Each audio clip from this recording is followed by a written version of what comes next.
प्रथम दिन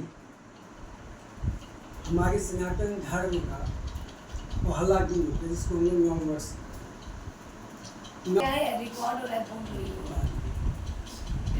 चैत्र नवरात्र शुक्ल पक्ष के प्रथम दिन को हम लोग नववर्ष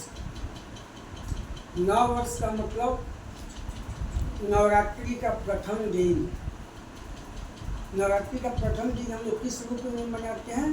प्रथम शैलपुत्री, मतलब बेटियों का दिन। इसलिए कि सबसे पहले हमारे सृष्टि के संचालन में बेटियों का ही उदय होता है। अगर बेटी नहीं रहेगी तो किसी की बहन कैसे बनेगी, बहू कैसे बनेगी, ननद कैसे बनेगी?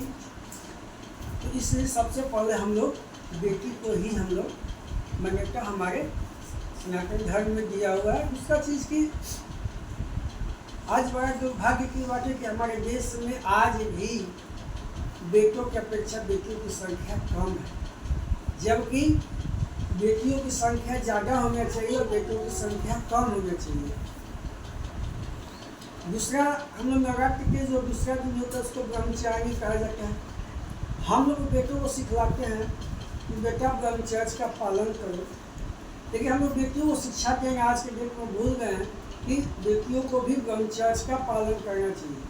बेटों की अपेक्षा बेटियों के ऊपर ज़्यादा दायित्व है ब्रह्मचर्य का पालन करने के लिए, क्योंकि बेटा जो होता है केवल एक कुल को देखता है, अपने खानदान को देखता है, लेकिन बेटी जो होती है वह दो कुल को देखती है, अपने मायके को भी देखती है और अपने ससुराल को भी देखती है। इसलिए बेटों की अपेक्षा बेटियों को ब्रह्मचर्य का पालन करना चाहिए।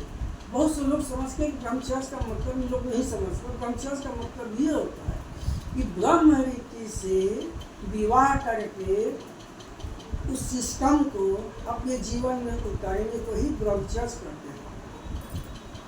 इसका एक दूसरा नाम है विवाह। विवाह का मतलब होता है, वि का मतलब होता है विशेष, वाह का मतलब होता है वहन करना।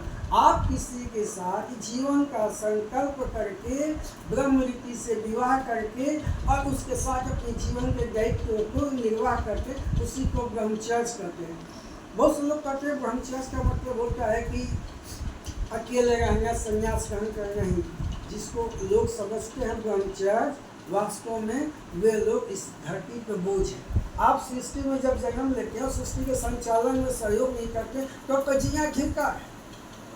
तो बेटियों को चाहिए कि ब्रह्मचर्य का पालन करें। अगर बेटियां ब्रह्मचर्य का बेटी हो या बेटा हो ब्रह्मचर्य का पालन नहीं करती है तो फिर उनका जो जीवन का जो संकल्प है उस संकल्प को पूरा नहीं करेंगे। और जब तक जीवन में आपका संकल्प नहीं होगा तब तक आप अपने लक्ष्य को प्राप्त नहीं कर पाएंगे। अपने लक्ष्य के प्राप्ति के लिए आपको एक संकल्प की जरूरत होगा, वह संकल्प है ब्रह्मचर्य। और जब ब्रह्मचर्य का पालन करते हुए जब अपने कर्म पर ध्यान दीजिएगा तो वह आपका कर्म सत्कर्म में तब्दील होगा और आपके अंदर वह पावर आएगा कि आप सृष्टि का संचालन भी कर सकती हैं, सृष्टि को जन्म भी दे सकती हैं और सृष्टि का संहार भी कर सकती हैं। इसीलिए दुर्गा सप्तशती में इस बच्चियों का बीज मंत्र ऐं ह्रीं क्लीं। ऐं ह्रीं क्लीं का मतलब होता है अहंकारी सृष्टि रूपाय ह्रींकारी प्रतिपालिका क्लींकारी काम रूपे बीज रूपे नमस्ते।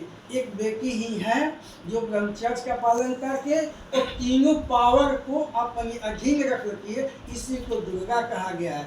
आज हमारे यहाँ बच्चियों को सेल्फी के बहाने जो दिखाया जा रहा है सोशल मीडिया पे, ये हम लोगों को नहीं करना चाहिए।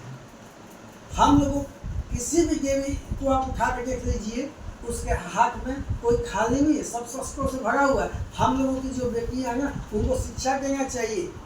क्या? तो कैसे शस्त्र को चलाया जाए, कैसे अस्त्र को चलाया जाए, ये चीज़ की शिक्षा देनी चाहिए। और ये चीज़ तो सोशल मीडिया में भी इस चीज़ को प्रदर्शन करना चाहिए कि देखो हम इस घर की बेटी हैं, हमारे अंदर वो संस्कार है। इस संस्कार के साथ आओगे, तहजीब के साथ आओगे तो तुम्हारा स्वागत है। लेकिन अगर कहीं भी तुम्हारी निगाहें अगर खराब हो रही हैं तो फिर देख लो हमारा हाथ खाली नहीं है, मैं संहार करना भी जानती हूँ। इसी के साथ मैं महावीर मंदिर के महंत सुमन बाबा सभी बच्चियों को मंगलमय शुभकामना और आशीर्वाद भी दे रहा हूँ कि सभी बच्चियाँ अस्त्र सीखे, शस्त्र सीखे लेकिन इसके साथ शिक्षा का भी ग्रहण करें। अगर शिक्षा न होगा तो अस्त्र शस्त्र का दुरुपयोग होगा। तो सबसे पहले शिक्षा ग्रहण करें और शिक्षा के साथ संस्कार ग्रहण करें और संस्कार के साथ इसको भी ग्रहण करें। जय माता।